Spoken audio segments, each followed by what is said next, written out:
Imagine this. What if I told you that every time the government creates trillions of dollars, some people get richer before prices go up, and everyone else pays the bill after prices go up?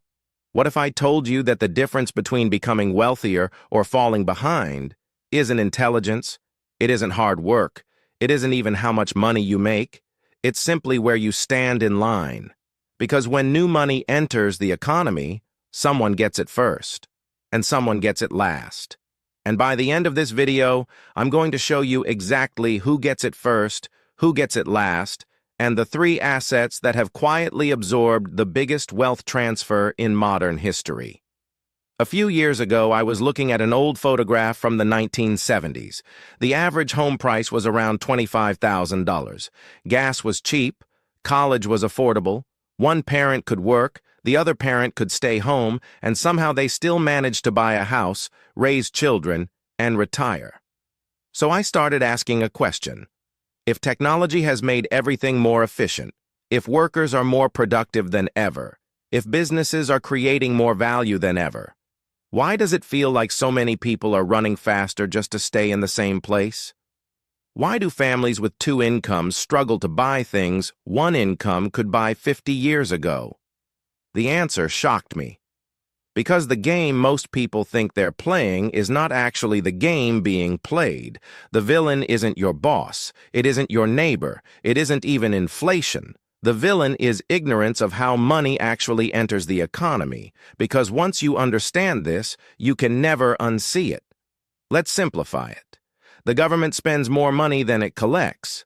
Let's say it collects $5 trillion but spends $7 trillion. That leaves a $2 trillion gap.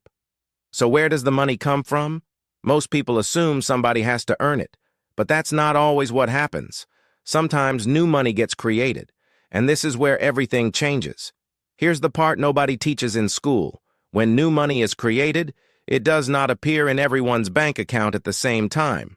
It enters through specific channels: large financial institutions, government contractors, major corporations, capital markets. Then it slowly spreads throughout the economy. And while it's spreading, something important happens. Asset prices begin rising. Stocks rise. Real estate rises. Business valuations rise. And only later, the prices of everyday goods rise. Food, rent, insurance, healthcare, everything. This idea has a name: the Cantillon Effect. And once you understand it, the last 50 years suddenly make sense. Think about it. If I handed you $1 million today and nobody else knew about it, you could buy assets at today's prices. But if I handed everyone $1 million tomorrow, what happens? Prices explode. The person who got the money first wins. The person who got it last pays more. Now scale that idea up to trillions, and suddenly you'll understand why wealth tends to concentrate around assets. Let's look at what happened after America left the gold standard. Average wages increased roughly 8 times. Sounds amazing. Until you compare it, housing increased around 17 times. College increased roughly 16 times. Many financial assets increased dramatically more. The S&P 500 increased dozens of times over. So here's the question. If your money sat in wages, which race were you running? The wage race or the asset race? Because the asset owners weren't playing the same game. They owned the things receiving the new money first.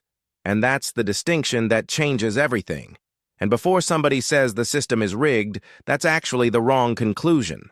The better conclusion is this: the rules were hidden, and hidden rules feel unfair until you discover them. Then they become opportunities, because every system rewards certain behaviors. And for decades, this system has rewarded ownership. Ownership of businesses, ownership of real estate, ownership of productive assets. The people who understand this aren't necessarily smarter. They simply learned the rules. So what can an ordinary person do? You don't need to own Goldman Sachs. You can own shares in businesses. You don't need $1 billion real estate portfolio. You can own property. You don't need to be a central banker. You can build a company. Because every one of those moves shifts you from being only a consumer to becoming an owner. And owners experience inflation differently.